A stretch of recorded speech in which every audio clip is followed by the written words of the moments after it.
एक पटनाट्य पेश करने जा रहे हैं जिसका विषय है जागरूकता संविधान की। जागरूकता संविधान की। जागरूकता संविधान की। जागरूकता संविधान की। जागरूकता संविधान की। हम लोगों को समझो तो समझो दिल पर जानी, संविधान में करना पढ़ना किसी की मनमानी, उन्होंने बोली है अंग्रेजी देखने न्याय जैसी।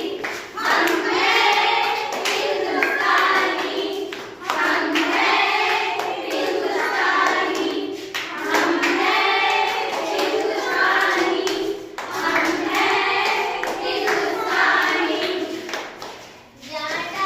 डाल पर सोने की चिड़िया करती है बसेरा, वो भारत देश है मेरा, वो भारत देश है मेरा।